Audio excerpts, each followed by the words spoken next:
مالک وہ ہے جس نے اس ساری دنیا کو بنایا، وہ ہے جس نے آسمان کو بنایا اور زمین کو بنایا، وہ ہے جس نے ان پیڑ پودوں کو، ان پہاڑوں کو، ان سمندروں کو، ان دریاؤں کو، ان جانوروں کو، ان مختلف حیوانوں کو اللہ نے پیدا کیا۔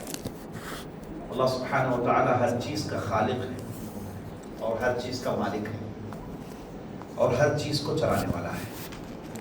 یہ جو ساری کائنات ہم دیکھ رہے ہیں اس کو چلانے والا اللہ سبحانہ و تعالی، اور وہ ہم انسانوں کو بہت زیادہ چاہتا ہے، اس لیے اس نے ہمیں زندگی جینے کا طریقہ بتایا، چھوڑ دیا۔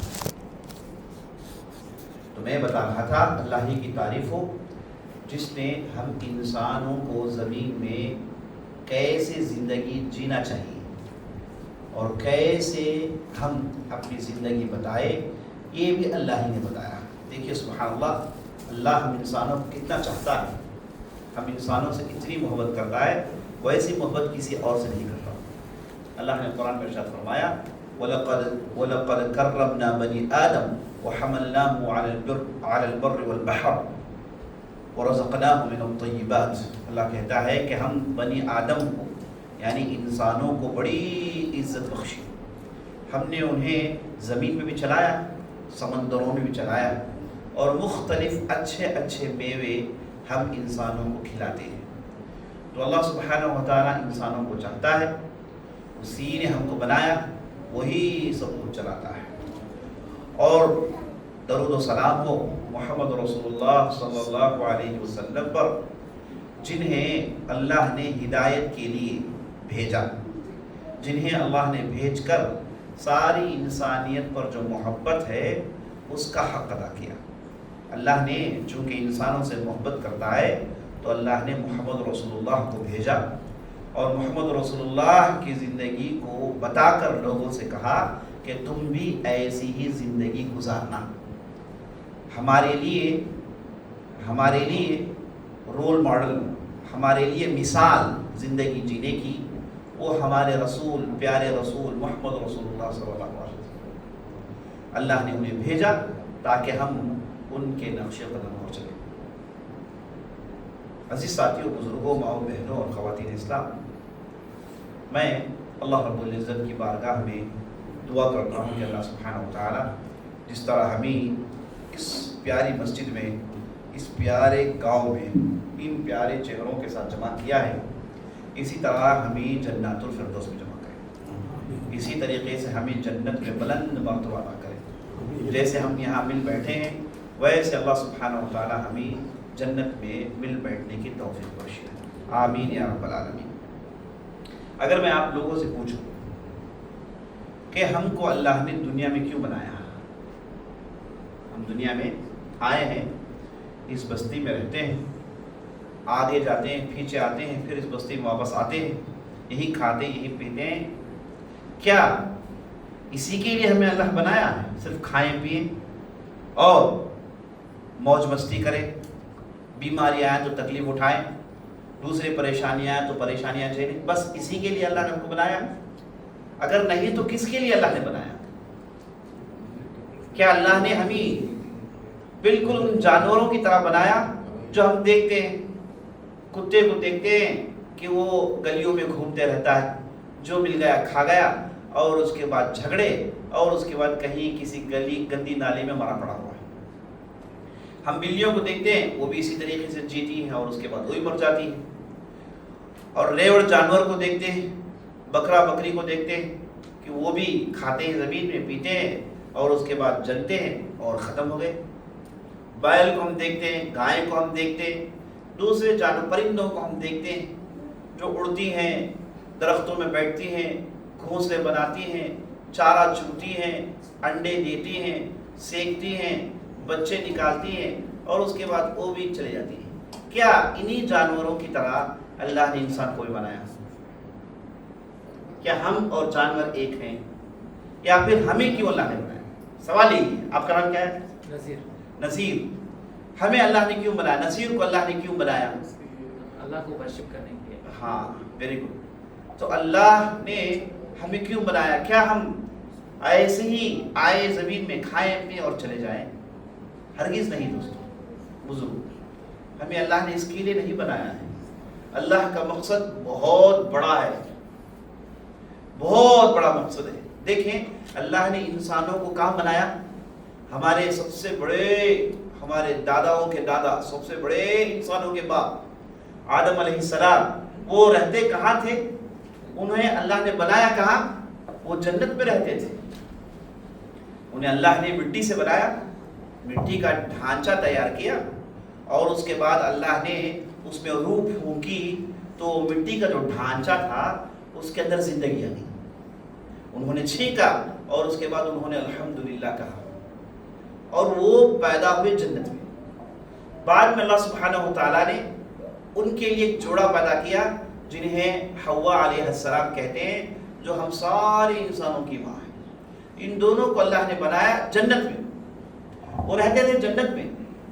یہ جو خوبصورت دنیا جو دیکھتے ہیں، ہری بھری کھیتیں جو دیکھتے ہیں اور چین و سکون ہوائیں جو دیکھتے ہیں، اس سے کروڑہا درجے جنت کو اللہ نے خوبصورت بنایا۔ دیکھیے اللہ نے 3 کام اپنے ہاتھ سے کیے، 3 کام اللہ نے اپنے ہاتھ سے کیے، ورنہ اللہ سبحانہ و تعالیٰ یہ جو ساری کائنات کا مالک ہے، وہ چیزوں کو ہو جا کہتا ہے تو وہ چیزیں ہو جاتی ہیں۔ انما امرہ اذا اراد شیئا ان یقول له کن فیکون۔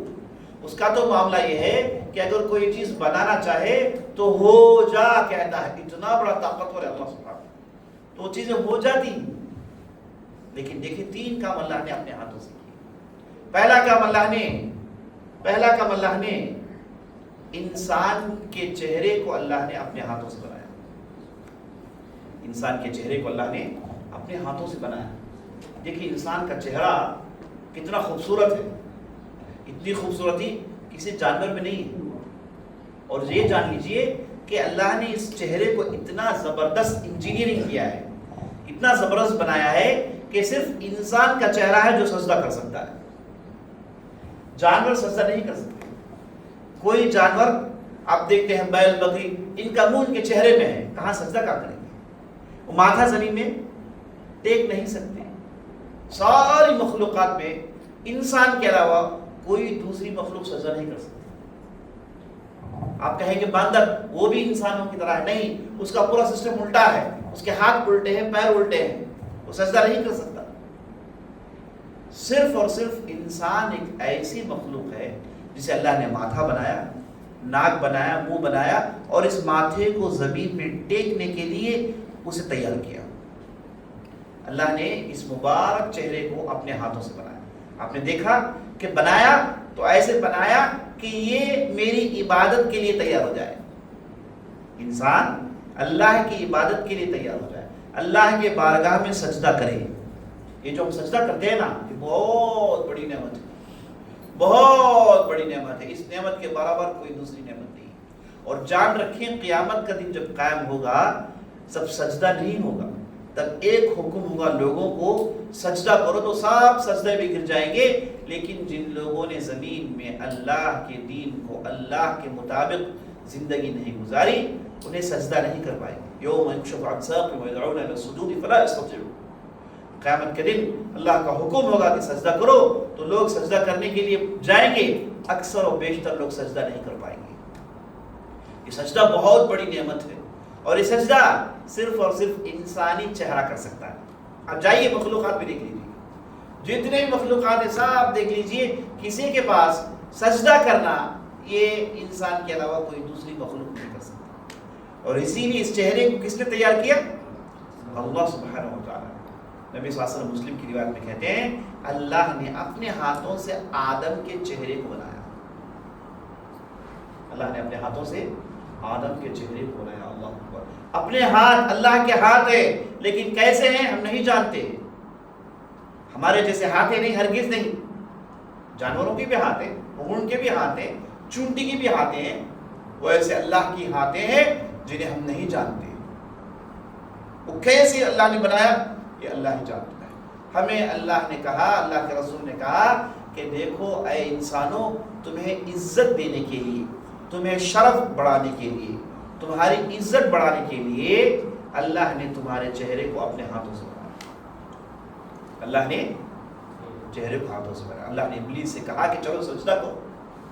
ابلیس نے کہا کہ خلقتنی من نار وخلقتہ من طین، تو نے تو مجھے آگ سے بنایا، اسے مٹی سے بنایا، میں اس سے بڑا ہوں، میں اس سے سمجھدار ہوں، میں اس سے زیادہ عبادت کرتا ہوں، اور تو یہ کہتا ہے کہ اس مٹی کے ڈھانچے کے سامنے میں اس کے لیے سجدہ کروں.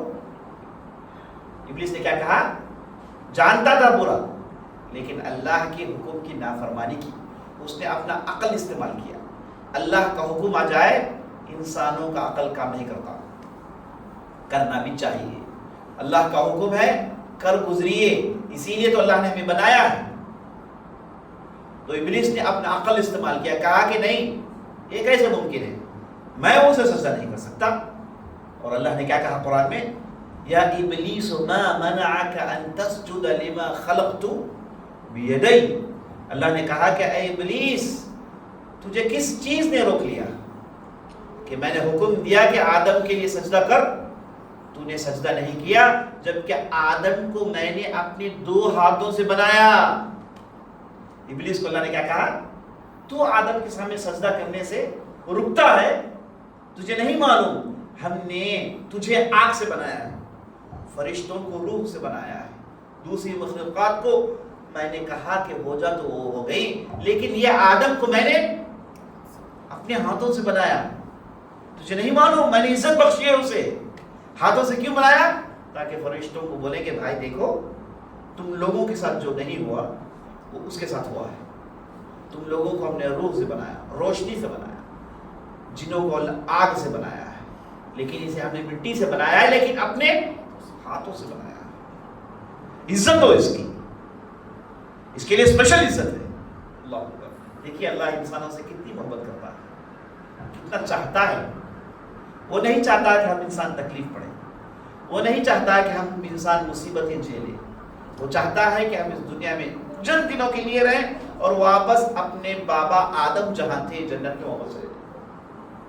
تو میں بتا رہا تھا آدم کو اللہ نے اپنے ہاتھوں سے بنایا، عزت بخشی. ہاتھوں سے بنایا کیا ہے؟ ہاتھوں سے بنایا، ذرا بھی ڈاؤٹ نہیں. یہ اس لیے کیا، اللہ چاہتا تو ہاتھوں سے ملائکہ بھی بنا سکتا تھا، جنوں کو بھی بنا سکتا تھا، دوسری چیزیں بھی اللہ کر سکتا تھا، لیکن اللہ نے چاہا آدم کو اسپیشل عزت دے. اللہ نے چاہا آدم کو اسپیشل عزت دے. آپ کہتے ہیں نا آپ کے گھر میں کوئی مہمان آئے تو میں پکا کے کھلاؤں، ہے نا. کوئی دوسرا آیا نوکر چاکر ہے فلان ہے گھر میں پکتا ہے کھلا لیے، لیکن کوئی اسپیشل مہمان آتا ہے تو آپ خود اپنے ہاتھوں سے بناتے ہیں. وہ اس لیے کہ آئے ہوئے مہمان کو عزت دینے کے لیے کہ بھائی بڑے آدمی آئے فلاں ہیں تو انہیں میں عزت دینا چاہتا ہوں، تو آدمی اپنے ہاتھوں سے کھلاتا ہے. آپ کے باغ میں کوئی آیا تو آپ کیا کرتے ہیں؟ بڑی عزت سے آپ اپنے ہاتھ سے پھل توڑ کے کھلاتے ہیں. پھل توڑنے والا آدمی کہے تو چڑھ کے توڑے گا، لیکن اس آدمی کو عزت دینے کے لیے یہ جو صاحب آئے ہیں، مہمان آئے ہیں، اسے میں عزت دینا چاہتا ہوں، تو آپ اپنے ہاتھوں سے پانی دیتے ہیں، اپنے ہاتھوں سے پھل دیتے ہیں. کیوں؟ کیونکہ عزت دے.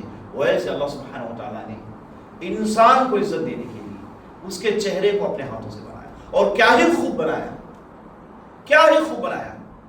2 in 1 نہیں، several things in 1 ہے نا. بہت ساری چیزوں کو ایک ہی میں ڈال دیا. چہرے میں اللہ نے، سر میں اللہ نے آنکھیں، دونوں آنکھیں رکھ دی، اور اسی میں ناک رکھا، اسی میں منہ رکھا، اسی میں 2 کان رکھے. منہ ایک ہی دیا اور کان 2 دیے. کیوں؟ بولے کم سنے زیادہ، بولے کم سنے زیادہ. زبان بھی اللہ نے ایک ہی دی تاکہ بات سیدھی سیدھی بولے، ہے نا. بات بول کے مکھے رہنا، زبان چلا جو جھوٹ نہ بولے، زبان صحیح چلے. یا ایھا الذین آمنوا اتقوا اللہ وقولوا قولا سدیدا. اللہ سے ڈرو اور سیدھی سیدھی بات کرو. وہ سیدھی بات کرنے کے لیے اللہ نے کیا دی؟ 70 بھائی منہ کے اندر ایک زبان دی، منہ کے اندر ایک زبان دی. کان 2 دی. اسے کیا معلوم ہوا کہ آپ زیادہ سنیں، زیادہ سیکھیں، اور جتنا آپ نے سنا، جتنا آپ نے سیکھا اس میں سے آدھا بولیں. انسان بولنا کم چاہیے، زیادہ سیکھنا چاہیے. تو سیکھنے کے لیے اللہ نے کام دیا اللہ. اور 2 آنکھیں دی، 2 آنکھیں دی. اور آنکھوں کے بارے میں نبی صلی اللہ علیہ وسلم نے کیا کہا؟ یہ اللہ کی محبوب بندیاں ہیں.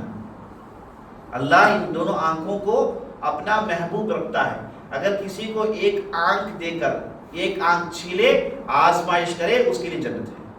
اگر کسی کے دونوں آنکھوں کو اللہ چھین لیتا ہے اس کے لیے جنت ہے. یہ جو آنکھ اگر اللہ کو یاد کر کر روئے, اللہ کو یاد کر کر روئے, کیا کہا نبی صلی اللہ علیہ وسلم نے, وہ آنکھ جو اللہ کی یاد سے روتی ہے جہنم میں جا نہیں سکتی.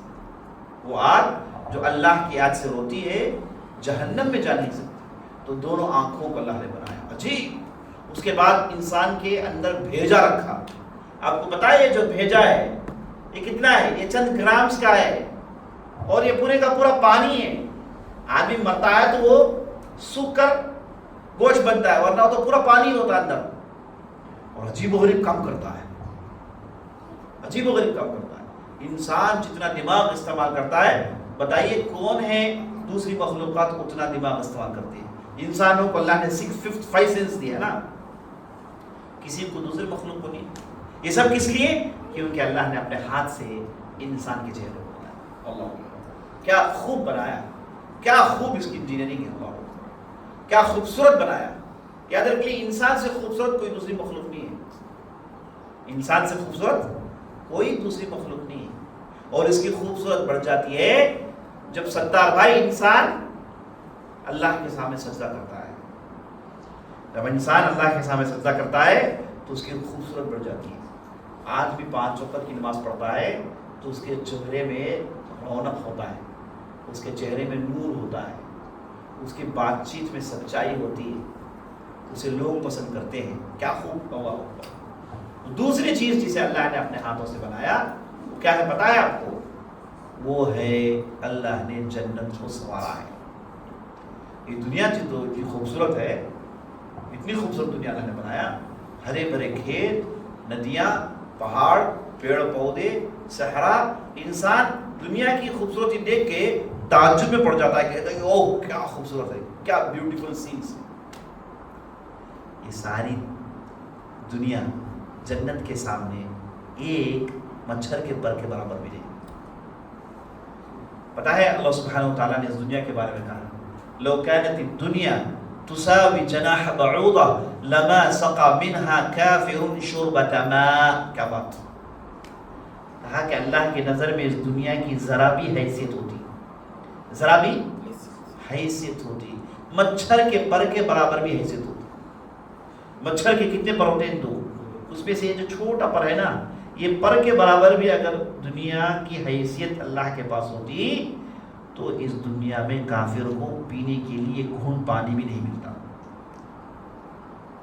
اتنی خوبصورت بنا کے اللہ کہتا ہے ایک مچھر کے پر کے برابر نہیں. تو اللہ نے جنت کو اپنے ہاتھوں سے بنایا. اندازہ لگائیے بزرگوں دوستو کتنا خوبصورت ہوگا, کتنا حسین ہوگا. اسی لیے نبی صلی اللہ علیہ وسلم نے کہا جنت کی مٹی کستوری کی ہوتی ہے, ایک قسم کی خوشبو, وہ کستوری کہتے ہیں. جنت کے پانی میں سونڈ کی خوشبو آئے گی. جنت میں پتھر سونے کے ہیں. جنت کی جو ندیاں ہیں ان ندیوں کے نچلے کا حصہ چاندی کا ہوگا. اور پتہ نہیں اللہ نے اور کیسے اللہ نے جنت کو سجایا نہیں جانتے. تو نبی صلی اللہ علیہ وسلم کہتے ہیں اللہ نے اپنے ہاتھوں سے جنت کو سجایا ہے, جنت کو خوبصورت بنایا ہے. اور جب بندہ دنیا میں ایک مرتبہ لا حول ولا قوت الا باللہ کہتا ہے, ایک جملہ, کیا جملہ؟ لا حول ولا قوت الا باللہ کہتا ہے, ایک مرتبہ اگر کہے تو اس کے بدلے اللہ جنت میں اس کے لیے ایک جھاڑ ہوتا ہے, ایک درخت ہوتا ہے. اللہ اکبر. آپ جو بھی نیکیاں کریں گے وہ آپ کو جنت میں کنورٹ ہوتی ہیں. اللہ, اور آپ کو معلوم ہونا چاہیے کہ ایک جنتی جو جنت کے لیے ایلیجیبل ہوتا ہے, ایک جنتی جو جنت کے لیے ایلیجیبل ہوتا ہے, جنت میں جانے کا حقدار بنتا ہے, تو اسے اس دنیا جیسے 10 دنیا برابر جنت ملتی ہے. آج ہماری حالت کیا ہے؟ بھائی میرے پاس اتنے کنٹل زمین ہے, اتنے سینٹ زمین ہے, اتنے ایکڑ زمین ہے, یہی تو بات کرتے ہیں نا. اب جنتی کیا بات کریں گے؟ میرے پاس اس دنیا جیسے, اس دنیا میں کتنے ایکڑ ہے؟ لاکھوں کروڑوں ایکڑ ہے. ایسے جنتی کو 10 دنیا ملے گی عزیز ساتھی, کتنی بڑی جگہ ہوگی. اور اللہ کے پاس اس کے خزانے میں کوئی کمی نہیں. یہ جو آپ آسمان دیکھتے ہیں اس میں اللہ نے جگہ ہی جگہ بنایا ہے، اور اس دنیا جیسے کروڑہا دنیا بنایا ہے۔ آج کی سائنس کیا کہتی ہے؟ یہ جو دنیا ہم رہتے ہیں ایسے کروڑہا دنیا اللہ نے آسمان میں بنایا ہے۔ یہ دنیا کیا ہے؟ یہ دنیا یہ اس سے 1000 گنا یہ سورج بڑا ہے۔ آج کی سائنس کیا کہتی ہے؟ یہ دنیا اس سے 1000 گنا بڑا یہ سورج ہے جو آپ دیکھتے ہیں۔ اللہ اکبر۔ تو یہ جنتی کو اس دنیا جیسے دست دینا یہ اللہ کے خزانے میں کوئی دشوار نہیں، کوئی دشواری نہیں۔ اللہ اکبر۔ جنت کے تو 100 درجے ہوتے ہیں۔ اللہ تو اللہ نے جنت کو اپنے ہاتھوں سے سنوارا ہے۔ آدم کو اللہ نے اپنے ہاتھوں سے بنایا اور جنت کو اللہ نے اپنے ہاتھوں سے سنوارا ہے۔ اور تیسری چیز، اللہ نے تورات کو اپنے ہاتھوں سے لکھ کے موسیٰ کو دیا تھا۔ تورات جو موسیٰ علیہ السلام پر اللہ نے کتاب نازل کی تھی، اس کتاب کو اللہ نے اپنے ہاتھوں سے لکھ کے تختیوں میں موسیٰ علیہ السلام کو اللہ نے دیا۔ اور موسیٰ علیہ السلام نے کیا کیا؟ وہ آئے تھے 40 دن چلے میں اپنے ساتھ لوگوں کو لے کر، 40 دن کی روزے رکھے، خوب عبادت کی۔ اس کے بعد اللہ نے کہا کہ اے موسیٰ چلو میں تمہیں ایک کتاب دیتا ہوں، یہ کتاب لے جاؤ اور بنی اسرائیل سے کہو کہ اس پر عمل کرے، اور اس سے وہ دنیا میں کامیاب ہو سکتے ہیں، آخرت میں کامیاب ہو سکتے ہیں۔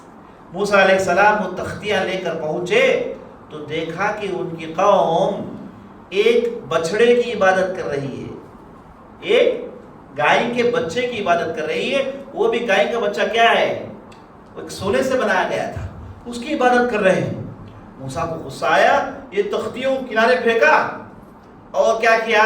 جو لوگ اس بچڑے کے سامنے سجدہ کر رہے ہیں انہیں پکڑ کے مارا خوب، کہا کہ تم اس کی عبادت کرتے ہو، شرم نہیں آتی؟ یہ ایک اللہ جس نے آسمان زمین بنایا ہے اس کی تمہیں عبادت کرنی چاہیے۔ آج ہمارے معاشرے میں دیکھتے ہیں مسلمان نامے کرتے کیا ہیں؟ پتھروں کے سامنے سر جھکائیے، جھنڈوں کے سامنے سر جھکائیے، فلاں جگہ جائیے وہاں سر جھکائیے۔ شرم آنی چاہیے بھائی، یہ اللہ جس نے آسمان زمین بنایا ہے وہ کہتا ہے کہ بھائی میں تمہاری پوری تکلیفوں کو دور کرتا ہوں۔ قرآن میں اللہ نے کہا، جا بجا کہا، الیس اللہ بکاف عبدہ، کیا بندوں کے لیے اللہ کافی نہیں؟ یہ آسمان زمین بنانے والا بغیر ستون کے آسمان کھڑا ہوا ہے، یہ زمین سے 1000 گنا بڑا یہ سورج ہم دیکھتے ہیں، یہ سب کچھ بنانے والا کیا ہماری ضروریات پوری نہیں کر سکتا؟ ہم اتنے کمزور ہیں، اتنی بھی سمجھ نہیں رکھتے، اتنا بھی ہمیں شرم نہیں آتا کہ ہم اللہ کو چھوڑ کر کسی اور کے پاس جا کر کہتے ہیں کہ میں فلاں تکلیف میں پڑ گیا، مجھے فلاں تکلیف سے چاہیے۔ تعجب کی بات یہ ہے کہ عام طور پر جن کے پاس یہ لوگ جاتے ہیں وہ زندے بھی نہیں ہوتے، جا کر ان کے پاس ماتھا ٹیکتے ہیں، پتہ نہیں طرح طرح کی کامیں کرتے ہیں۔ انہیں شرم آنی چاہیے اور یہ جان لینا چاہیے کہ مسلمان کبھی نہیں کر سکتا، ایک مومن یہ کام کبھی نہیں کر سکتا۔ یہ تو وہ لوگ کرتے ہیں جن کے پاس نہ قرآن ہے، اور کریم بھائی جن کے پاس سنت کے علم نہیں ہے، وہ یہ کام کرتے ہیں۔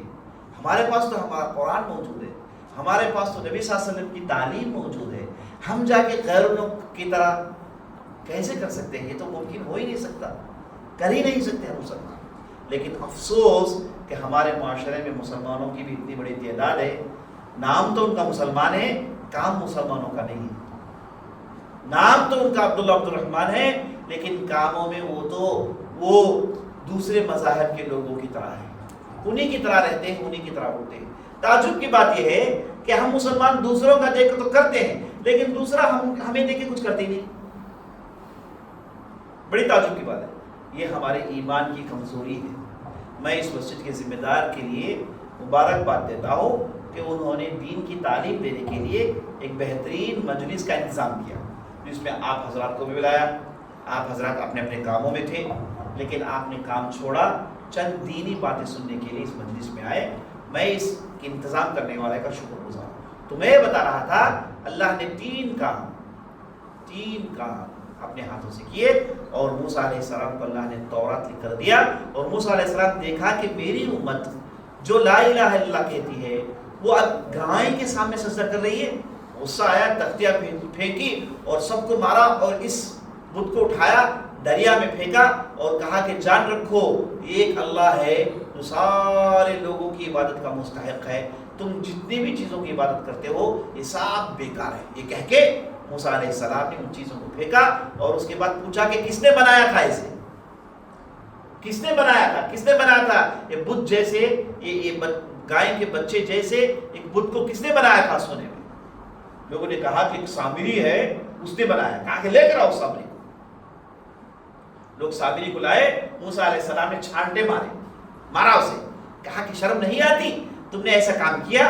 تو سامری نے کہا کہ نہیں، میں نے جبرائیل کے گھوڑے کے پیر تلے مٹی دیکھی تو میں نے اس مٹی کو اٹھا کر اس میں ڈالا تو آواز آیا. تو موسیٰ علیہ السلام نے کہا کہ تم لوگوں کو گمراہ کر رہے ہو. اور اس کے بعد موسیٰ علیہ السلام نے اس سامری پر بد دعا بھیجی. کہا کہ اگر کوئی تجھے چھوئے گا تیرا جسم جلے گا، تیرا جسم جلے گا، اور چیخ کر کہے گا کہ مجھے مت چھو، مجھے مت چھو. ایک سزا تھی، ایک بد دعا تھی موسیٰ علیہ السلام کی جو موسیٰ علیہ السلام نے سامری کے حق میں کہا. وہ لا مساس کہتا تھا مجھے مت چھو، کیونکہ کوئی لوگ چھیتے اسے تو اس کا جسم جلتا تھا. بد دعا تھی موسیٰ علیہ السلام، قوم کو اسے گمراہ کیا تھا. 3 کام اللہ نے اپنے ہاتھوں سے کیا. تو آدم کو اللہ نے اپنے ہاتھوں سے بنایا. تو آدم کو اللہ نے بنایا کس لیے؟ اتنی عزت کیوں دی؟ اللہ نے قرآن میں ارشاد فرمایا وَمَا خَلَقْتُ الْجِنَّ وَالْإِنسَ إِلَّا لِيَعْبُدُونَ، میں نے جن اور انسان کو میری عبادت کے لیے بنایا. کتنی پیاری آیت دیکھیے. اللہ نے نہیں کہا کہ میں نے انسان کو زمین میں اس لیے بنایا کہ وہ خوب گھومے پھرے، کھانا کھائے، پانی پیے اور مستیاں کرے. نہیں، یہ تو کرے گا ہی، لیکن اس سے بڑا ایک مقصد ہے جس کے لیے اللہ نے انسان کو بنایا. کیا مقصد کیا ہے؟ اللہ کی عبادت کرنے کے لیے. ہم اور آپ اس دنیا میں کیوں ہیں؟ کھا کر پی کر، زمینیں خرید کر، شادیاں کر کے، بچے جن کر، ہے نا، ولیمے کھائیں، نکی کھائیں، دوسری دعوتیں کھائیں. نہیں حضرات، اس کے لیے نہیں. ہم کوئی دوسرے راستے میں چل رہے ہیں. اللہ نے قرآن میں کہا میں نے میری عبادت کے لیے بنایا. تو ہم اور آپ اس دنیا میں ہیں، کھائیے ضرور، حلال کھائیے ضرور، پینا چاہیے، رہنا چاہیے، خوشی سے رہنا چاہیے، لیکن ان تمام چیزوں سے سب سے بڑا مقصد اللہ کی عبادت. اللہ کی عبادت. اللہ کی عبادت کا کیا معنی؟ اللہ کی عبادت کا کیا معنی؟ صرف نماز پڑھنا عبادت ہے؟ صرف روزہ رکھنا عبادت ہے؟ نہیں، بلکہ آپ جو کچھ بھی کریں گے، آپ جو کچھ بھی بولیں گے، جو کچھ بھی کریں گے، وہ اگر آپ اللہ کو خوش کرنے کے لیے کرتے ہیں وہ چیز عبادت بن جاتی ہے. آپ نے جو کچھ بھی کرا، آپ نے جو کچھ بھی کیا، ثواب کے لیے کیا، وہ چیز کیا بن جاتی ہے؟ عبادت بن جاتی ہے. اللہ، صرف نماز عبادت نہیں، صرف روزہ عبادت نہیں، بلکہ آپ اپنے گھر میں بیٹھ کر اللہ کی عبادت کر سکتے ہیں. ایک آدمی حلال کمائی کماتا ہے وہ بھی اللہ کی عبادت ہے. آپ جاتے ہیں کھیت میں محنت کرتے ہیں، سارا دن محنت کرتے ہیں، واپس اپنا گھر آتے ہیں، اس کھیت کے اگنے کا انتظار کرتے ہیں، اس پھل کا انتظار کرتے ہیں، اور اس میں سے جو ملتا ہے وہ آپ کھاتے ہیں، اپنے اوپر خرچ کرتے ہیں. آپ نے حلال کمایا. یہ ساری چیزیں عبادت ہیں. یہاں تک کہ نبی صلی اللہ علیہ وسلم نے کہا اگر کسی نے حلال کما کے اپنی بیوی کو کھلایا، وہ کھلانا بھی عبادت ہے. کھلانا بھی عبادت ہے. آپ نے ہر وہ کام کیا، ہر وہ بات بولی جس سے اللہ خوش ہو جائے، وہ چیز عبادت بن جاتی ہے. وہ چیز عبادت بن جاتی ہے. آپ نے کیا کام، کوئی اچھی بات بولی، کس لیے بولا؟ آپ نے کہا کہ میں اس کے لیے بولا، میں اس کام کے لیے بولا، تو وہ چیز عبادت نہیں ہوتی. عبادت کون سی چیز ہوتی ہے؟ جسے آپ نے اللہ کو خوش کرنے کے لیے کیا. اللہ اکبر، وہ چیز عبادت بن جاتی ہے. کتنا آسان ہے دیکھیے عبادت کرنا، بہت ہی آسان ہے عبادت کرنا. نماز آدمی پڑھے، روزہ آدمی رکھے، اس کے علاوہ 24 گھنٹے وہ عبادت میں رہ سکتا ہے. ایک آدمی سوتا ہے، سوتا کس لیے؟ تاکہ فجر کی نماز کے لیے اٹھ جائے. جلدی سو جاتا ہے تاکہ فجر کی نماز کے لیے اٹھے. اس کا وہ سونا بھی عبادت ہے. اللہ اکبر، اس کا سونا بھی عبادت ہے. ایک آدمی جاتا ہے, اسے پیسوں کی ضرورت ہے, اشد ضرورت ہے, پیسے چاہیے اسے, تو کرتا کیا ہے؟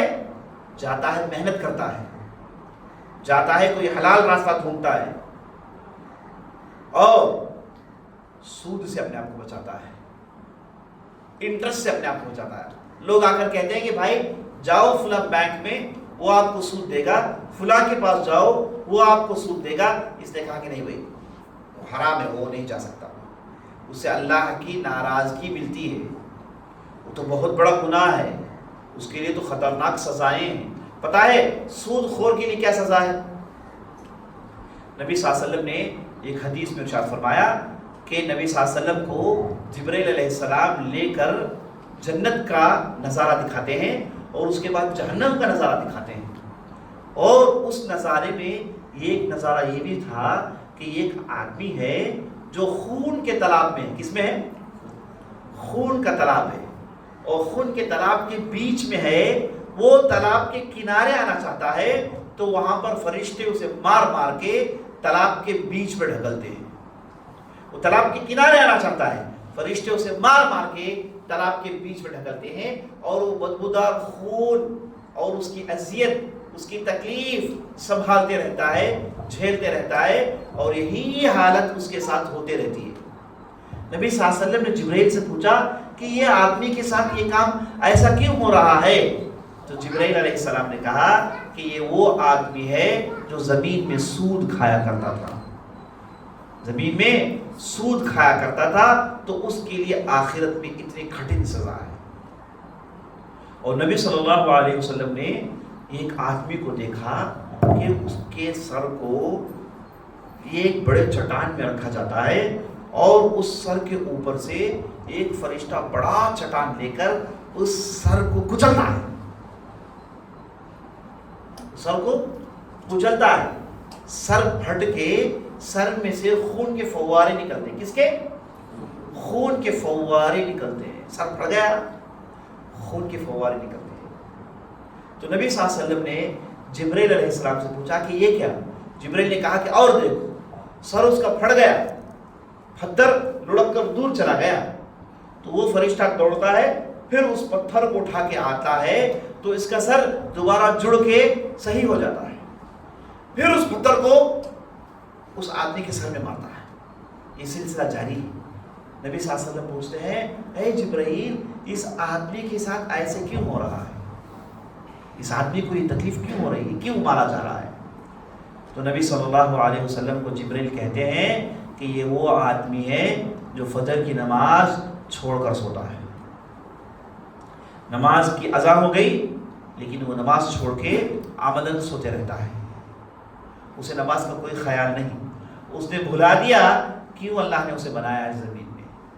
ابھی آپ نے سنا اللہ نے انسانوں کو بنایا کیوں؟ اللہ کی عبادت کے لیے. تو فجر کی نماز اہم عبادت ہے. یہ ظالم نماز چھوڑ کر کیا کرتا ہے؟ سو رہا ہے. اس کے لیے اتنی بڑی سزا. اور آگے بڑھے تو نبی صلی اللہ علیہ وسلم کو ایک آدمی کو دکھایا گیا. اس آدمی کو سزا کیسی؟ اس کی اس جبڑے کو کھینچ کر پھاڑا جا رہا ہے اور پیچھے تک پہنچا دیا جاتا ہے. پھر اس طرف سے اس کے جبڑے کو پھاڑا جاتا ہے اور کھینچ کے پیچھے تک پہنچا دیا جاتا ہے. دونوں جبڑے اس کے پھڑ گئے اور خون نکل رہا ہے اس کے چہرے سے. اور اس کے بعد حکم ہوتا ہے تو جبڑے دوبارہ صحیح ہو جاتے ہیں. پھر ان دونوں جبڑوں کو پھاڑا جاتا ہے. نبی صلی اللہ علیہ وسلم بے قرار ہو کر پوچھتے ہیں کہ یہ کیا بلا ہے جبرائیل, یہ کیا ہے؟ تو نبی صلی اللہ علیہ وسلم کو بتایا جاتا ہے کہ یہ وہ آدمی ہے جو لوگوں کے درمیان جھوٹ پھیلاتا ہے. لوگوں کے درمیان جھوٹ پھیلاتا ہے, جانتے بوجھ سے جھوٹ بولتا ہے اور لوگوں کے درمیان اس جھوٹ کو پھیلاتا ہے. ایسے ہمارے معاشرے میں کتنے لوگ ہیں جن کا کام ہی ہوتا ہے کہ صبح اٹھے اور ایک جھوٹ تیار کرے, ہے نا. آج کل تو واٹس ایپ ہے, سوشل میڈیا ہے, اس کے ذریعے سے لوگوں تک پہنچاتا ہے اور لوگوں کے درمیان جاتا ہے اور جھوٹ بولتا ہے. تو اس کے لیے بڑی کٹھن سزا عزیز ساتھی. بڑی کٹھن سزا ہے. تو میں بتا رہا تھا کہ ایک آدمی جاتا ہے, پیسوں کی ضرورت تھی, اسے لوگوں نے کہا کہ بھائی جاؤ سود لے لو, جاؤ فلان لے لو, تو اس نے کہا کہ نہیں بھائی میں نہیں کر سکتا, میں محنت کروں گا, ہاں تکلیف ہے جھیلوں گا, سنبھالوں گا, لیکن حرام نہیں کروں گا, حرام نہیں کروں گا. تو سبحان اللہ اس کی ہر محنت, اس کی ہر کوشش, اس کا ہر پسینہ جو بہا, سب عبادت ہے, سب عبادت ہے.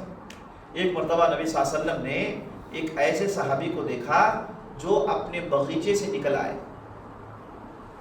اور بڑی تیزی سے چل رہے ہیں. تو نبی صلی اللہ علیہ وسلم نے صحابہ سے کہا کہ دیکھو یہ آدمی جنتی ہے. صحابہ نے کہا یا رسول اللہ ویسے اس آدمی کا عمل کیا ہے؟ یہ تو معمولی سا مسلمان ہے, فرض نماز پڑھتا ہے بس, اور اس کے پاس اسپیشل عبادت کیا ہے؟ تو نبی صلی اللہ علیہ وسلم کہتے ہیں کہ نہیں, یہ آدمی جا رہا ہے اپنے کھیت میں, اور کھیت میں جائے گا, خوب محنت کرے گا اور واپس آئے گا, اپنی محنت کی کمائی اپنی بیوی بچوں کو کھلائے گا. جنتی اس سے بہتر کیا ہے؟ اس سے بہتر کیا ہے؟ صحابہ نے پوچھا یا رسول اللہ یہ آدمی تو اپنے باغیچے میں جا رہا ہے نا, اپنے کھیت میں جا رہا ہے اور کمانے کے لیے جا رہا ہے, تو وہ کیسے جنتی بن گیا؟ تو نبی صلی اللہ علیہ وسلم نے کہا کہ اے بھائیو وہ حلال کمانا چاہتا تھا, حرام کے تو ذریعے دنیا میں بہت ہیں. حرام وہ چاہتا تو گھر میں بیٹھتا اور حرام ذریعے کھولتا, لیکن اس نے حرام کے بارے میں نہیں سوچا, حلال حاصل کرنے کی کوشش کی, تو اس لیے وہ جنتی ہے. تو عزیز ساتھیوں بزرگوں, اللہ نے ہمیں اس زمین میں بنایا عبادت کرنے کے لیے, اور عبادت کیا ہے؟ ہر وہ کام, ہر وہ قول جس سے اللہ خوش ہو جائے وہ عبادت ہے. تو عبادت ہی عبادت ہے. نبی صلی اللہ علیہ وسلم نے آپ کو 24 گھنٹے عبادت کرنے کو سکھایا ہے, 24 گھنٹے دعائیں سکھائی. آدمی صبح اٹھتا ہے تو نبی صلی اللہ علیہ وسلم نے کہا کہو الحمدللہ الذی احیانا بعدما اماتنا والیہ النشور. اللہ ہی کے لیے تعریف ہے جس نے مجھے دوبارہ زندگی بخشی جبکہ میں مر چکا تھا. صبح سویرے اٹھے یہ دعا کریں. کیا دعا؟ اللہ کے لیے تعریف ہے جس نے مجھے زندہ کیا. آپ پوچھیں گے تو آدمی زندہ ہی تھا. یاد رکھ لیں, جو رات میں آدمی سوتا ہے, یہ جو سونا ہے, یہ سونا موت کا بھائی ہے. آدمی کو موت آتی ہے تو ہوتا کیا ہے؟ وہ بھی بالکل سیدھا ہو جاتا ہے اور اس کے بعد اسے قبر میں ڈال دیتے ہیں, ہے کہ نہیں؟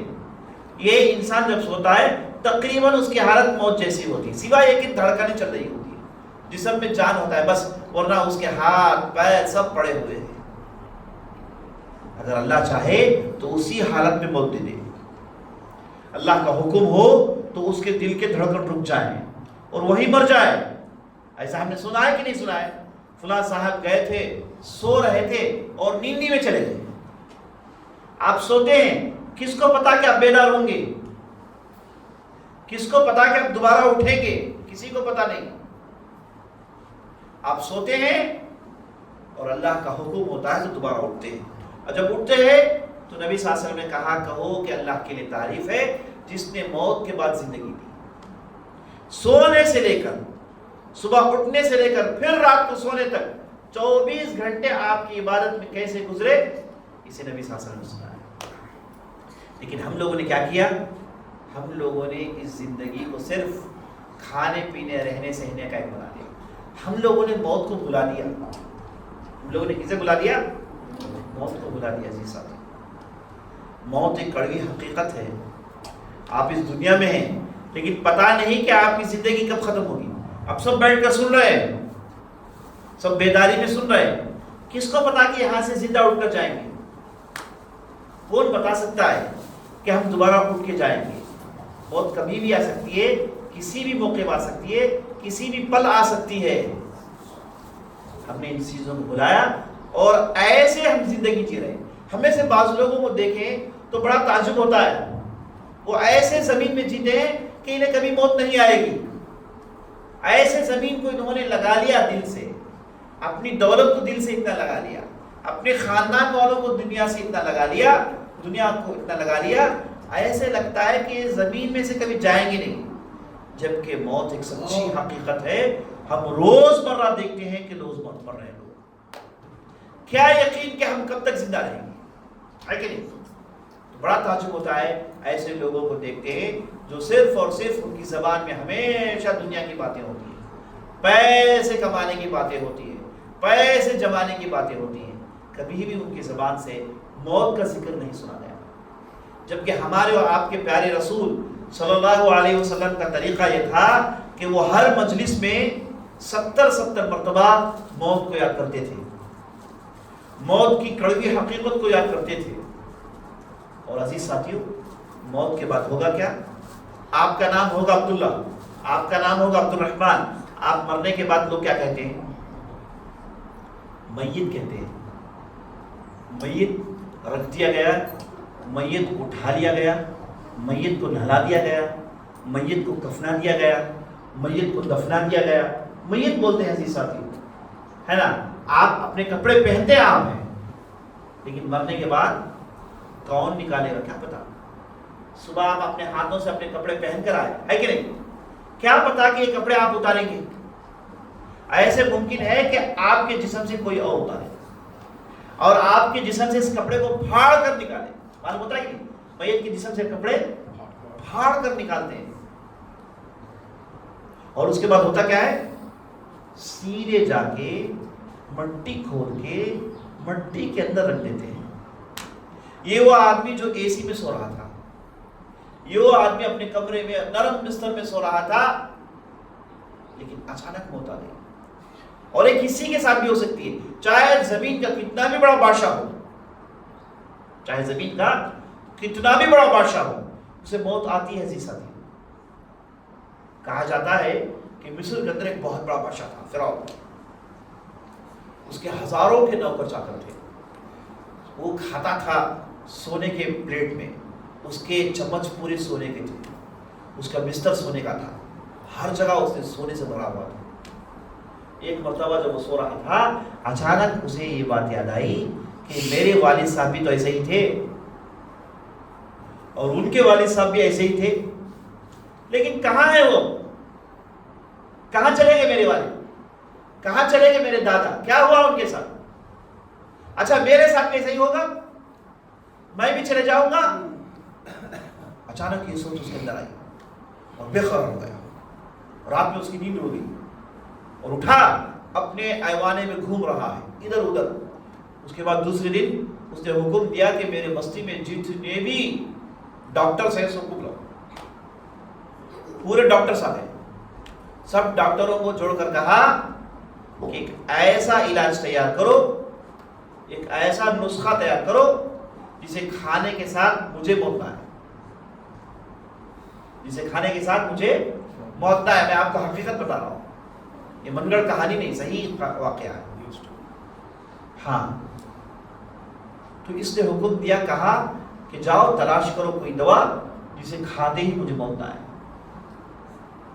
اب ڈاکٹروں نے سمجھ لیا کہ موت کے لیے کوئی دوا نہیں ہے، موت کے لیے کوئی دوا نہیں ہے، لیکن بادشاہ کا حکم ہے، نافرمانی کریں گے تو بادشاہ وہ جو نہیں چاہتا ہے وہ ہمارے ساتھ کر دے گا، وہ جو مرنا نہیں چاہتا ہے ہمیں مروا دے گا. تو وہ چپ چاپ گئے. جا کر انہوں نے مختلف کوشش کی. کوئی گیا، کوئی کہاں سے پتہ نہیں کتنے دور سے کسی مچھلی کے پیٹ سے کچھ تیل نکال لایا اور بادشاہ سے کہا کہ اسے کھا لو، معاملہ خراب. کوئی گیا پہاڑوں کے اس پار کہیں ادھر، وہاں سے اسے کچھ نسخہ میں نہ لے آیا. کوئی گیا جنگل میں سالوں رہ گیا، وہاں سے جڑی بوٹی سے کچھ لایا. بادشاہ کو مختلف چیزیں دی. کیا وہ بچ گیا؟ اسے بھی موت آنی تھی اور وہ بھی مر گیا. کیسے ہوا یہ ایسے ہی ہوتا ہے. موت انسان کو آتی ہے، موت سے کوئی بچ نہیں سکتا.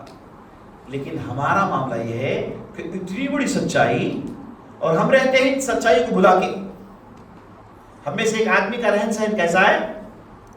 وہ تو سمجھتا ہے کہ زمین میں ہمیشہ رہ جائے گا.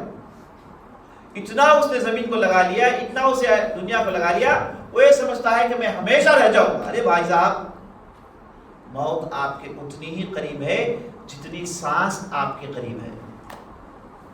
اللہ. اور آدمی مرنے کے بعد ہوگا کیا؟ اللہ اکبر، جیسے میں آپ کو بتایا، اسے سیدھے لے کر جا کر قبر میں رکھ دیتے ہیں، مٹی میں ڈال دیتے ہیں اور مٹی سے بند کر دیتے ہیں، معاملہ ختم۔ اب یہ صاحب کو کون یاد کرے گا؟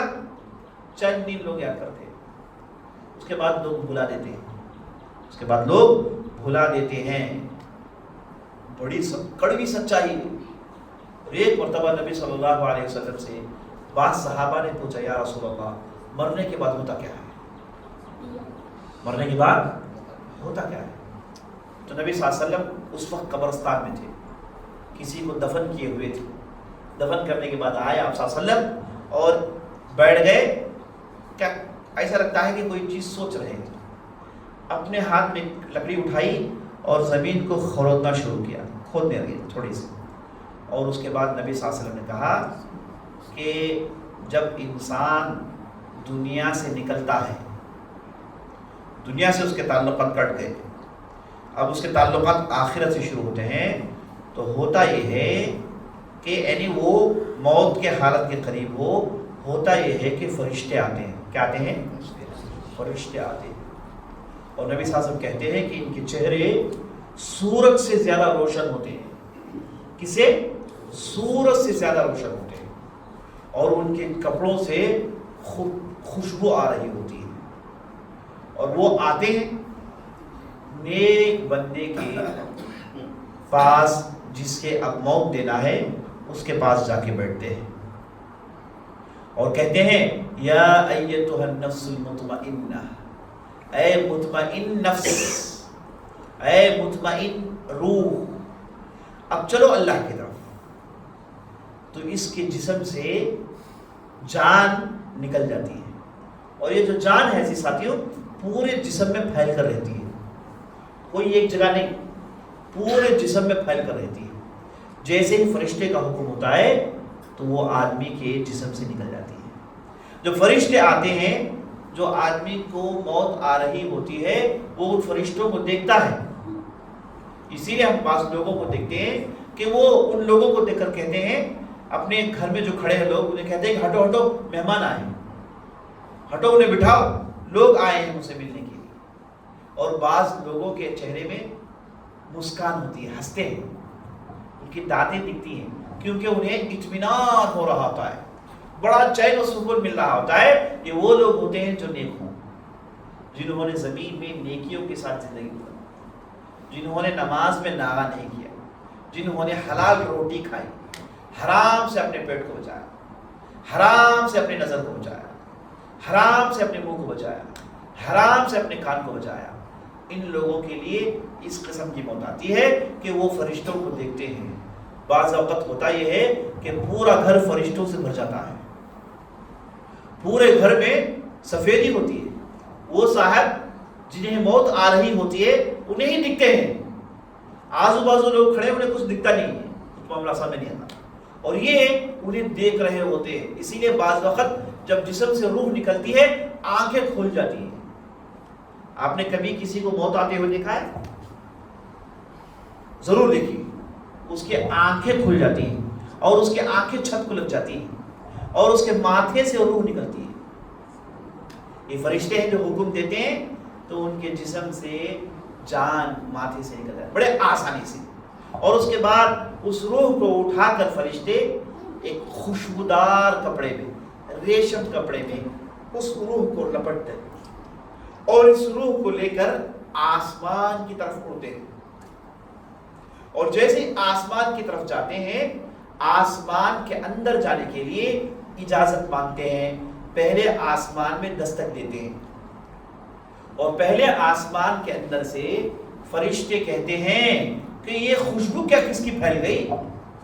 تو آپس میں کہہ لیتے ہیں کہ ہو نہ ہو ایک بہت ہی اچھے انسان کی روح آئی، ایک مومن انسان کی روح آئی ہے، آپس میں گفتگو کر لیتے ہیں، ہے نا، اور اس کے بعد کہتے ہیں کہ چلو اس روح کے لیے دروازہ کھول دو، تو اس روح کے لیے دروازہ کھول دیا جاتا ہے اور ایک نیک روح پہلے آسمان میں داخل ہو جاتی ہے۔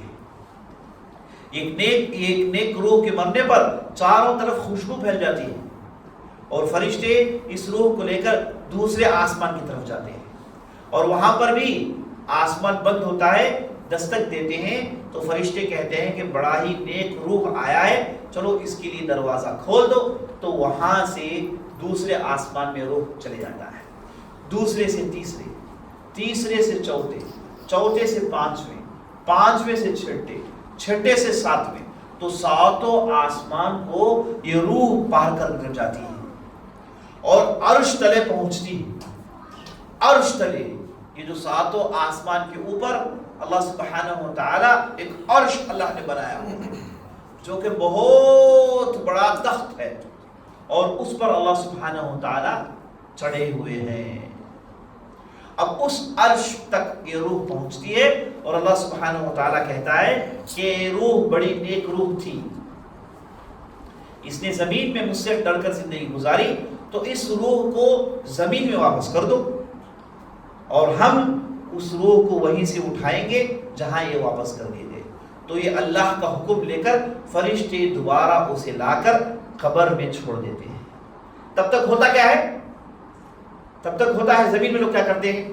زمین میں یہ لوگ ان کے کپڑوں کو اتار کر، انہیں کافور سے نہلا کر، ہے نا، جب ناش کو نہلایا جاتا ہے تو ناک سے خون آتا ہے، جسم کے مختلف حصوں سے خون آتا ہے، نعوذ باللہ۔ اور جن لوگوں کی زندگیاں بڑی بری گزری ان کی بڑی بری حالت ہوتی ہے۔ مجھے ایک صاحب نے ایک چہرہ دکھایا، میں ڈر گیا، میں نے کہا کہ انسان کا چہرہ ہے، کہا انسان کا چہرہ ہے۔ وہ آدمی نے کہا کہ یہ آدمی کو آپ جانتے ہیں؟ میں نے کہا کہ کون آدمی ہے؟ تو صاحب نے کہا کہ فلاں فلاں۔ اچھا وہ آدمی ہے، ان کا چہرہ اتنا جل کیوں گیا ہے، اتنا بدصورت کیوں ہو گیا ہے؟ تو بات بتایا، یہ آدمی نمبر 1 نشے اڈی تھا، نشے کی گولیاں کھاتا تھا، نشے کی چیزیں استعمال کرتا تھا، نشے کے پاؤڈر استعمال کرتا تھا۔ وہ جب استعمال کر رہا تھا اسی حالت میں موت آ گئی۔ وہ نشے والی چیز استعمال کر رہا تھا، اسی حالت میں موت آ گئی، اور ہوا یہ کہ وہیں مر گیا۔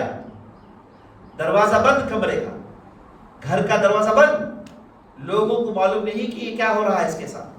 3 دن کے بعد لوگوں نے اس کی ناش کو نکالا، اتنا بدبو، اتنا بدبو، کیوں؟ پوری زندگی اس میں گزارا نا۔ آخری وقت لا الہ الا اللہ کہنے کا کہاں موقع ملا؟ آخری وقت اللہ کا ذکر کرنے کا کہاں موقع ملا؟ اسی گندگی میں تھا، اسی حالت میں مر گیا۔ بڑی مصیبت ہے انسان کی۔ تو میں بتا رہا تھا، روحوں کو لے کر جب فرشتے آسمان میں اٹھتے ہیں تب تک ہوتا کیا ہے زمین میں؟ اس کے جسم کو نہلا کر، اسے کفنا کر، ہے نا، 3 کپڑوں میں اسے لپیٹ کے، اور اسے لے جاتے ہیں انسان، مٹی میں رکھ دیتے ہیں، سیدھے مٹی میں رکھتے ہیں، اور اوپر سے مٹی ڈال دیتے ہیں۔ یہ جو کالی کھوٹی ہے نا، یہ جو قبر ہے نا، دکھتی سادہ سیدھا ہے، دکھتی خاموش ہے، اور جیسے ہی انسان اس کے پیٹ میں چلے جاتے ہیں، بتایا قبر کیا کرتی ہے؟ نبی صلی اللہ علیہ وسلم کہتے ہیں قبر دبوچتی ہے، اور دونوں انگلیوں سے ایسے کر کے دکھایا، قبر دبوچتی ہے، ایک طرف کی پھسلیاں دوسرے طرف کی پھسلیوں میں داخل ہو جاتی ہیں، ایک طرف کی پھسلیاں دوسرے طرف کی پھسلیوں میں داخل ہو جاتی ہے۔ اللہ حفاظت فرمائے۔ اور نبی صلی اللہ علیہ وسلم نے کہا اس خبر کے دبوچنے سے کوئی بچ نہیں سکتا، کوئی بچ نہیں سکتا، اس کا دبوچنا حق ہے۔ آدمی اپنے اعمال کے ذریعے سے، اپنے ایمان کے ذریعے سے اس دبوچنے کے درد سے تو بچ سکتا ہے، لیکن دبوچنا تو ہے۔ قبر انسان کو دباتی ہے، ظاہر سے دیکھتی ہے کہ خاموش ہے، مٹی ہے، لیکن نہیں عزیز ساتھیوں، بڑی مصیبت کا اڈا ہے وہ۔ اس میں کیڑے آتے ہیں، مختلف جانور آتے ہیں، اس کے جسم کو کھاتے ہیں، اس کی ہڈیوں کو چھاٹتے ہیں۔ اللہ حفاظت کرتا ہے۔ اس کالی کھوٹری میں آپ کے اللہ کے علاوہ آپ کا کوئی ساتھی نہیں ہے، آپ کے رب کے علاوہ کوئی آپ کا ساتھی نہیں ہے۔ اس کالی کھوٹری کے لیے سوچ سوچ کے ہمیں اپنے اعمال کو درست کرنا ہے، اپنی زندگی کو درست کرنا ہے، اس میں جانا ہے ایک دن، کوئی بچ نہیں سکتا۔ کیا بیوی کہے گی کہ میرا شوہر مر گیا ہے، بڑا چہیتا شوہر تھا، بڑا پیارا شوہر تھا، اسے میرے بستر ہی میں چھوڑ دو؟ کوئی کہے گی بیوی؟ کوئی بیٹا یہ کہے گا کہ میری ماں بڑی نیک تھی، مجھے پالا پوسا، ماں کو دفن مت کرو، میرے گھر ہی میں چھوڑ دو. نہیں بھائی صاحب، 2 دن کے بعد بدبو شروع ہو جائے گی. 2 دن کے بعد بدبو شروع ہو جائے گی، لوگ نہیں رہ سکتے. انسان کی میت کی بدبو سب سے بدترین ہوتی ہے. چاہے جتنا بھی آدمی چاہیتا ہو، اسے ہم اپنے ہاتھوں سے مٹی میں ڈال کر آتے ہیں، اور یہ مٹی اپنا کام دکھاتی ہے، اپنا رنگ دکھاتی ہے. یہ کالی کھوٹی مصیبتوں کا اڈا ہے ساتھی. اس میں آپ کے اعمال کے علاوہ کوئی دوسری چیز کام نہیں آتی. تو فرشتے لاتے ہیں روح کو، قبر میں ڈال دیتے ہیں، اور جیسے ہی قبر میں روح آتی ہے، آدمی قبر میں بیدار ہو جاتا ہے، اور جیسے ہی آنکھیں اس کی کھلتی ہیں، نیک آدمی ہو تو ایک خوبصورت چہرے والا آتا ہے، بالکل سفید لباس میں. اسے دیکھ کر یہ خوش ہو جاتا ہے، یہ کہتا ہے کہ اتنا خوبصورت آدمی کون؟ تو آدمی آ کر کہتا ہے کہ میں تیرا اعمال ہوں. وہ آدمی آ کر کیا کہتا ہے؟ میں تیرے اعمال ہوں. تو نے جو نماز پڑھی، تو نے جو زکوٰۃ دی، تو نے جو قرآن پڑھا، تو نے جو حج کیا، تو نے جو اچھے اچھے جو اعمال کیے، اسے اللہ نے ایک انسان کی خوبصورت شکل دی. یہ آتا ہے اور اسے دیکھ کر یہ میت خوش ہو جاتا ہے، اور اس کے ساتھ وہ رہتا ہے. اس کے بعد سوال جواب کا سلسلہ شروع ہوتا ہے. 2 فرشتے آتے ہیں، ایک کا نام منکر، دوسرے کا نام نکیر. ان کے چہرے کو دیکھ کر نیک آدمی بھی ڈر جائے گا، بڑے بھیانک چہرے ہوتے ہیں. اور جیسے وہ آتے ہیں، حکم دیتے ہیں ستار بھائی کہ آدمی اٹھ کر بیٹھے، چلو اٹھ کر بیٹھو. وہ میت اٹھ کر بیٹھتا ہے. 3 سوالات پوچھے جاتے ہیں. پہلا سوال پوچھا جاتا ہے، من ربک، تمہارا رب کون؟ تمہارا رب کون؟ یہ جو نیک آدمی ہوتا ہے وہ کہتا ہے ربی اللہ. دوسرا سوال پوچھا جاتا ہے کہ تمہارا دین کیا ہے؟ نیک آدمی کہتا ہے میرا دین اسلام ہے. تیسرا سوال پوچھا جاتا ہے کہ تمہارا نبی کون ہے؟ نیک آدمی کہتا ہے کہ میرا نبی تو محمد رسول اللہ صلی اللہ علیہ وسلم. 3 سوالات آسان ہیں، جوابات ہم بھی جانتے ہیں، لیکن یاد رکھنا اس کالی کھوٹی میں، اس کیڑے مکوڑے کے اڈوں میں یہ سوالات کے جوابات صرف نیک لوگوں کو یاد آئیں گے.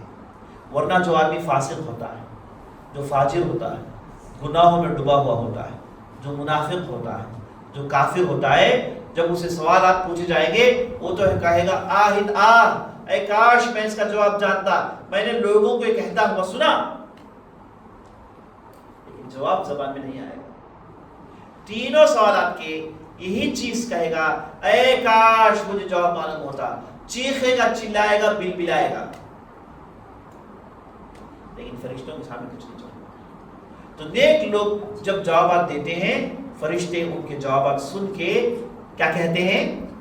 کہتے ہیں کہ تم اس جگہ چین و سکون سے رہو. فرشتے خوشخبری سناتے ہیں، اور جیسے ہی وہاں سے منکر نکیر چلے جاتے ہیں، اللہ سبحانہ و تعالیٰ اس قبر کو جنت کے باغیچوں میں سے، جنت کے باغ میں سے ایک باغ بنا دیتا ہے، اور اس کے لیے کھڑکی کھول دی جاتی ہے جہاں سے ٹھنڈی ہوائیں آ رہی ہوتی ہیں، جہاں سے جنت کی ٹھنڈی ہوائیں آ رہی ہوتی ہیں. اور یہ نیک آدمی قبر میں ان ٹھنڈی ہواؤں کے ساتھ رہتا ہے. کب تک؟ قیامت تک. اور نیک آدمی پتہ ہے کیا دعا کرے گا؟ اب اس کے پاس اس کے اعمال پورے خوبصورتی کے ساتھ ہیں، جس کے ساتھ وہ قبر کی زندگی بتا سکتا ہے. اب جنت کے دروازے بھی کھل گئے، ٹھنڈی ہوائیں آ رہی ہیں. پتہ ہے یہ نیک آدمی کیا کرے گا؟ نیک آدمی کہے گا کہ اللہ قیامت قائم کر دیجیے، اللہ قیامت قائم کر دیجیے. پتہ ہے کیوں؟ وہ اس لیے کہ اس نے جنت کی ہوائیں کھائی، خوش ہو گیا. قیامت قائم ہوگی تو جنت میں جائے گا نا، قیامت میں ہی تو لوگ جنت میں جائیں گے. قبر کی زندگی برزخ کی زندگی ہے. یہاں پر جنت سے آتی ہوئی ہواؤں کو لے سکتا ہے آدمی، لیکن جا تو نہیں سکتا نا. تو اسے خواہش ہو جائے گی، یہ کہے گا کہ اللہ قیامت قائم کر دیجیے تاکہ فیصلہ ہو جائے. قیامت کے دن فیصلے ہوں گے نا، اعمال تولے جائیں گے، نیک لوگوں کو جنت میں جانے کا موقع ملے گا، برے لوگوں کے ساتھ بڑا برا ہوگا. نیک لوگ جنت میں جائیں گے، یہ کہے گا کہ اللہ مجھے بھی جنت میں ڈالنا ہے، مجھے جنت میں جانا ہے، جنت قائم کر دو. یہ نیک روح کے ساتھ ہی. اب بد روح کے ساتھ کیا ہوگا؟ فرشتے آئیں گے، مر رہا ہوگا، فرشتے آئیں گے اور جیسے فرشتوں کو دیکھے گا چیخے گا، گھبرا ہو جائے گا. اسی لیے بعض لوگوں کو دیکھتے ہیں ان کے ماتھے سے پسینہ نکلتا ہے، گھبراہٹ کا عالم ہوتا ہے، ڈر کا عالم ہوتا ہے، اطمینان نہیں ہوتا، اسے اطمینان نہیں ملتا، ہول دوڑ کا ہوتا ہے، سینہ اس کا مارتا ہے، پھڑپڑاتا ہے، گھبرا جاتا ہے. یہ برے آدمی کے ساتھ ہی ہوتا ہے. یہ وہ آدمی جس کا دل دنیا سے لگا ہوا تھا، جس کا دل دولت سے لگا ہوا تھا، جس کا دل دوسری چیزوں سے لگا ہوا تھا. ایسے موقع پر بعض لوگ پتہ ہے فلمی گانے گاتے ہیں، فلمی ایکٹر کے نام لیتے ہیں اور دوسرے معشوقہ کے نام لیتے ہیں. گندی گندی باتیں زبان میں آتی ہے. کیوں؟ کیونکہ یہاں پر اللہ اس کے راز کو فاش کرنا تھا، لوگوں کو معلوم کرانا تھا کہ یہ آدمی ظاہری طور پر تو نیک تھا، اندر اس کے حالات بڑے خراب تھے. جیسے آدمی زندگی گزارتا ہے ویسے اس کے ساتھ حالات ہوتے ہیں. اور اس کے بعد فرشتے حکم دیتے ہیں کہ چلو نکلو باہر. جان انسان کے جسم میں بھاگتی ہے، روح انسان کے جسم میں بھاگتی ہے، چھپنے کی کوشش کرتی ہے. اور فرشتے پتہ ہے کیسے نکالتے ہیں؟ عزیز ساتھیوں، فرشتے ایسے جان کو کھینچ کر نکالتے ہیں جیسے سفید کپڑا کانٹوں میں پھینک دیا گیا ہے اور اس کپڑے کو کھینچا جا رہا ہے. اس کی تو چھیتریاں نکل آئیں گی نا، ویسے اس انسان کے جسم سے جان کو کھینچ کر نکالیں گے. بعض لوگ کہتے ہیں اس وقت جو درد ہوتا ہے ایسے درد ہوتا ہے جیسے کہ ایک بکرے کو، زندے بکرے کو اس کے جسم سے کھینچ کر اس کی چمڑی کو اتار دیا گیا. درد، چیخے گا، چلائے گا. اس کے چیخنے چلانے کوئی نہیں سنتا سوائے اللہ اور فرشتوں کے. اس کے بعد اس کی روح کو گندے تاک میں رکھ کر آسمان کی طرف فرشتے لے جاتے ہیں. جیسے ہی جاتے بدبو پھیل جاتی ہے. پہلے آسمان والے کہتے ہیں کہ یہ کیا بدبو ہے، لوگ کہتے ہیں کہ وہ فلاں فلاں آیا ہے، تو فرشتے کہتے ہیں کہ نہیں ہم اجازت دے نہیں سکتے، یہیں سے واپس کرو. نیک روح ساتوں آسمان پار کر جاتی ہے. فرشتے اٹھا لے جاتے ہیں، عرش تلے پہنچتے ہیں، وہاں سے واپس آتے ہیں. بدروح پہلے آسمان سے واپس، بدبو ہے اس کے ساتھ، زمین میں لا کر اس روح کو دوبارہ پھینک دیتے ہیں. ایک بدبودار آدمی اس آدمی کے سامنے آتا ہے. جیسے قبر میں روح آ گئی، انسان قبر میں بیدار ہو جاتا ہے تو بدبودار چہرہ، گندا چہرہ لے کر ایک آدمی آتا ہے اور آ کر کہتا ہے کہ میں تیرے ساتھ رہوں گا، تیری زندگی کو دشوار بناؤں گا. پتا ہے میں کون ہوں؟ میں تیرے اعمال ہوں. تو نے زمین میں جو اعمال کیے نا میں وہ ہوں، اب تیرے ساتھ رہوں گا، تجھے عزت دوں گا. چیخے گا، کہے گا کہ اللہ اسے بھگا دے. نہیں، اتنے میں منکر نکیر آ جائیں گے دو فرشتے اور آ کر سوالات پوچھیں گے. یہ چیخے گا کہ اے کاش مجھے معلوم ہوتا، اے کاش اس کے معنی معلوم ہوتے، میں نے لوگوں کو کہتا ہوا سنا، میں نے لوگوں کو کہتا ہوا سنا. چیخے گا، چلائے گا، لیکن کچھ بڑھ نہیں پڑے گا. اور اس کے بعد ہوگا کیا؟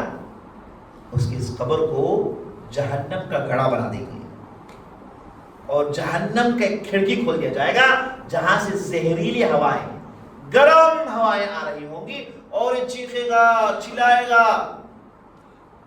یاد رکھیں قبر کے اندر جو عذاب ہوتا ہے اسے زمین کے پورے جانور سنتے ہیں سوائے انسان کے.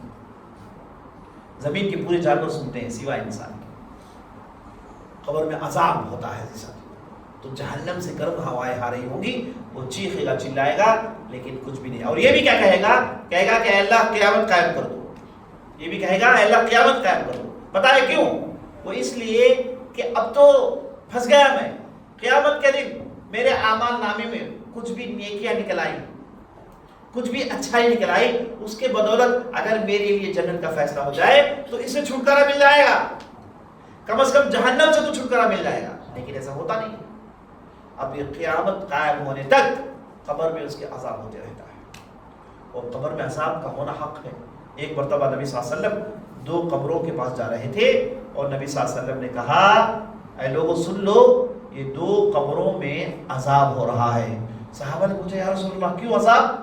نبی صلی اللہ علیہ وسلم نے کہا کہ اس میں ایک آدمی ایسا ہے جو پیشاب کرتا تھا، پیشاب کی پاکی اختیار نہیں کرتا، قضائے حاجت کرتا، پیشاب کرتا تھا اور اپنی حاجت پوری کرتا تھا، لوگوں کے سامنے پردہ نہیں کرتا تھا. قبر میں عذاب ہے، قبر میں چیخ پکار ہے اس کے لیے. اور دوسرا وہ آدمی جو چغلیاں کرتا تھا، یہاں سے باتیں سنتا وہاں جا کے سناتا، مقصد کیا تھا کہ دونوں لڑ لیں، اسی کو چغلیاں کہتے ہیں۔ چغلیاں کرتا تھا اور دونوں کو عذاب ہے، نبی صلی اللہ علیہ وسلم کو عذاب معلوم ہوا، اللہ نے بتایا کہ ان دونوں قبروں میں عذاب ہو رہا ہے۔ تو جو ظاہری طور پر آپ قبروں کو دیکھتے ہیں، خاموش ہے، نہیں بھائی صاحب خاموش نہیں، اندر دنیا کچھ اور ہے۔ اور ان مرحلوں میں آپ کو اگر بچنا ہے تو دنیا کی زندگی میں تھوڑا صبر کرنا پڑے گا، آپ کو حلالی کمانا پڑے گا، حلال راستے میں چلنا پڑے گا۔ یہ آنکھیں، یہ منہ، یہ ناک، یہ کان، یہ پیٹ، یہ ہاتھ، یہ پیر، سب کی حفاظت کرنی ہے، آپ کو جوابات دینے ہیں، سب کی تیاری عزیز ساتھیوں ہمارے ہاتھ میں ہے۔ اب بھی موقع ہے، توبہ کر لے، نماز کی پابندی شروع کرے۔ نماز سے پہلے یہ کیا ہے کہ اللہ ہی کی عبادت کرے، اللہ کے علاوہ کسی اور کے سامنے ماتھا نہ ٹیکے۔ آپ کی پوری مصیبتوں کا حل اللہ کے پاس ہے، اللہ سے بڑا طاقتور کوئی اور نہیں۔ آپ اللہ سے مانگے، بار بار مانگے، اللہ آپ کی مانگ کو پوری کرتا ہے۔ ہمیں ہے کہ جلد بازی مچاتے ہیں نا، مانگتے ہیں فوراً ملنا چاہیے، نہیں نہیں، اللہ آپ کی مانگ اس وقت پوری کرتا ہے جب آپ کو اس کی زیادہ ضرورت ہوتی ہے۔ تو یہ مجلس میں ہم نے چند باتوں کو آپ کے سامنے رکھنے کی کوشش کی۔